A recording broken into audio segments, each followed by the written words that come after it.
FIR पूर्णच्या पूर्ण खोटा होता.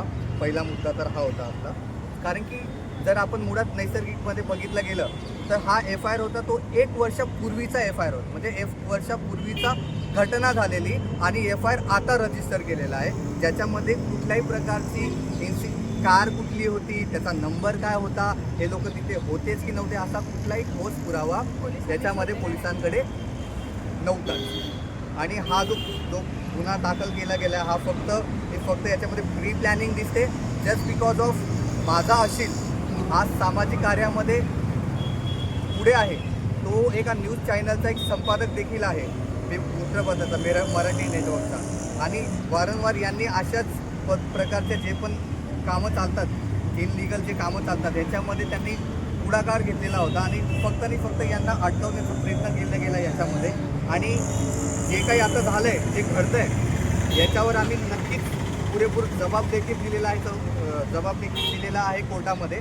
आणि ही लढाई आम्ही शेवटपर्यंत लढू, बस एवढंच मी माझ्या याच्यामध्ये बघितलं गेलं साहेब. हा कोर्टाचा जो परिसर आहे फॅमिली कोर्टाचा, याच्यामध्ये त्यांनी घटना सांगितली. FIR मध्ये टायमिंग सुद्धा मेन्शन केलेला गेला नाही आहे. टोटल ह्या कोर्टाला 4 गेट्स आहेत, 4. त्याच्यापैकी 3 गेट तर बंदच असतात, फक्त मेन गेट चालू असतो. त्याच्यामध्ये पण सिक्युरिटी गार्ड असतो. आणि जी कार यूज केली गेली, त्यांनी जे सांगितलं गेले, ती काराचे जे विंडोज होते ते विंडो देखील ट्रान्सपरंट होते.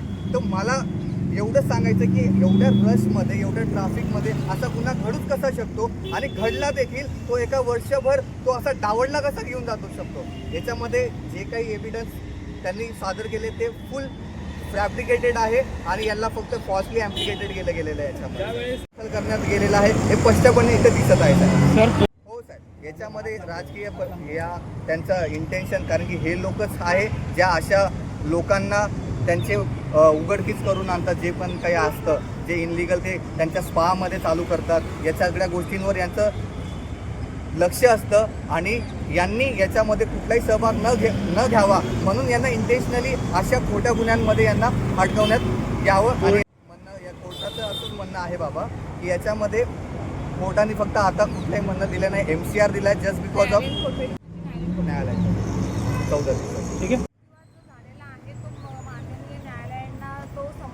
समजण्यात आला आहे, कारण की कोर्टाच्या आवारामध्ये गाड्या जरी लावल्या तरी इकडे तिकडे रश असते. आणि जेव्हा तो रात्रीचा टायमिंग दिलेला आहे तेव्हा पोलीस गाडी स्वतः इथे फिरत असते, म्हणून असं काही कृत्य होण्याची काही शक्यता नाही आहे. आणि जेव्हा हा इन्सिडेंट झाला तेव्हा आम्ही इकडे नव्हतोच, म्हणून आम्हाला याच्यामध्ये फक्त फसवण्यात आले, ते पण फक्त पैशांसाठी. एवढं सांगितलेलं आहे पोलिसांना की त्याचा शोध घेण्यात यावा आणि त्याला लवकरात लवकर न्यायालयीन पोलिसांच्या ताब्यात द्यावं आणि न्यायालयामध्ये हजर करावं.